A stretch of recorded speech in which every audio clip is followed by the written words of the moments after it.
today I'm going to be talking about understanding tablature. It's something a lot of people probably take for granted reading wise, but I'm sure there's a lot of people out there who aren't really 100% sure on how to read it and stuff, and feel a bit of a goof for asking. So this is for you guys really, but I think it's also worth saying before we go any further that people like to intellectualize what they do. So when they talk about, I can read music and all that, it's they tend to sound like they feel very superior for doing that. And then there's another bunch of people who say, I don't read music and I'm equally superior for the same, for the same reason.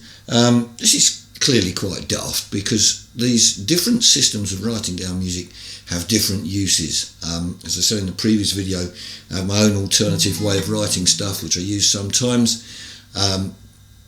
There's tablature, which we're just about to talk about, has its uses. It's a very useful system, particularly for guitar.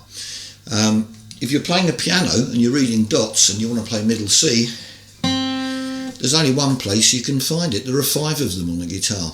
So playing a guitar is quite complicated when it comes to reading dots, but even then it's sometimes very useful to have stuff written in dots for guitar as well. So they're all good, but what we want to do is at least understand how to read them. So as you can see, looking at this, there are 6 strings on my guitar and there are 6 lines on a tab sheet.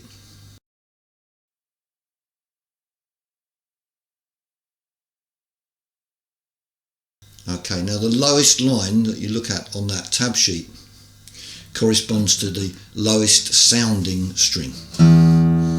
Okay, so bottom line on the tab is the 6th string on my guitar. If you're reading it for bass, there are 4 strings, or 5, depending which bass you're playing, or possibly 6 these days.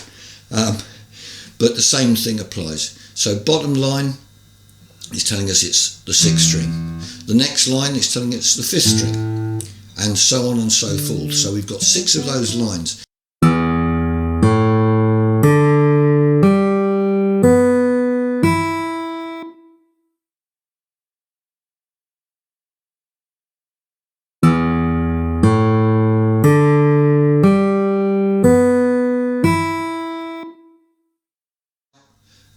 On those lines we can place numbers. So if I wanted to do this, okay, it would look like this.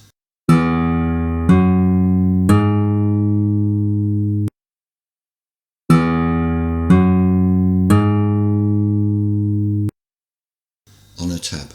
Okay, and you can probably see how that's going to work out as you go along. It's equally true to say if we did the same thing, let's say on the 1st string and I was at the 4th fret and I wanted to put this down. Okay, that would be written like this.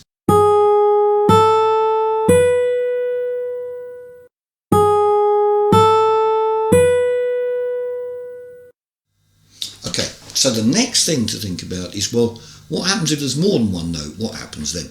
Well, what happens then is that the 2 numbers are written in the same space, that is to say on top of each other. So for example, if I did, let's say, the 6th string open and then I played the 2nd and 3rd strings at the same time,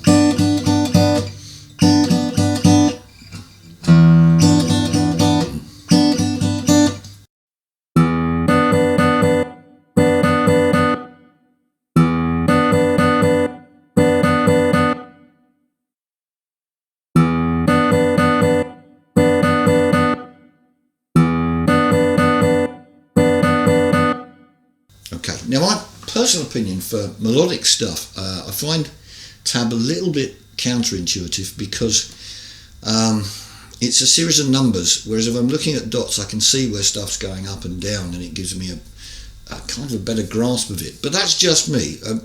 People are equally comfortable, as I say, with different systems and they should all be respected. But where I think personally where tabs are great is when it comes to chords.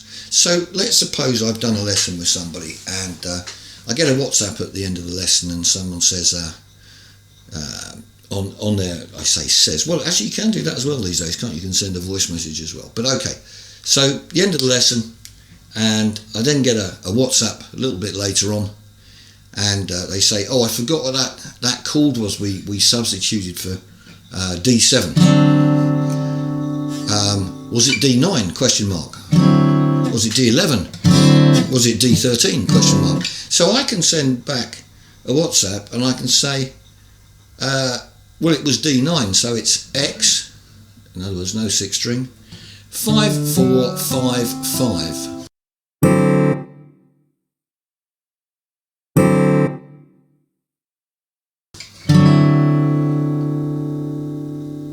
X 5455, and if you like another X, because I'm not using the first string there. But of course I could be, in which case I can very easily communicate what I want. 54555.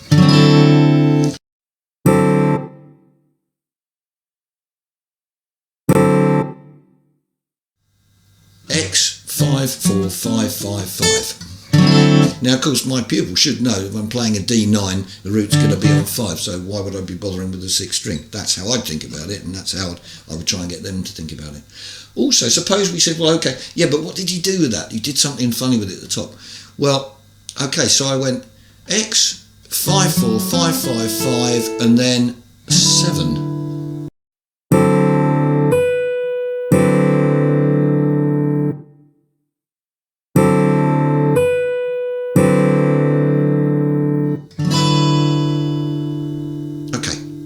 Now, I'm just going to, not to digress would be wrong, and that's not really what I'm doing, but I'm trying to think of another word for it which isn't coming to mind. I just want you to just have a little think about an idea here. Okay, so we've got a chord of D here, and just calling it a chord of D is in itself an attempt to avoid any need to use tab or dots. It's a chord recipe, and more about that as we go along. But one of the more ludicrous things I've seen written down is, let's suppose I had this little piece of music.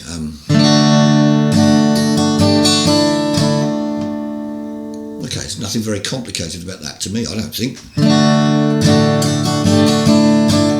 But suppose somebody said to you, right, here's a chord sequence. It goes D, D sus4, D, D add 9, D. That starts to sound ridiculously complicated.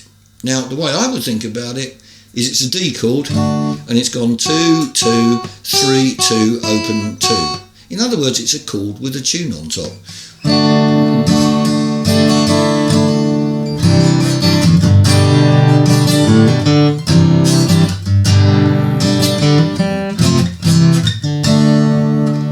Yeah, so that's another way to just think about things when you're looking at tabs with chord shapes.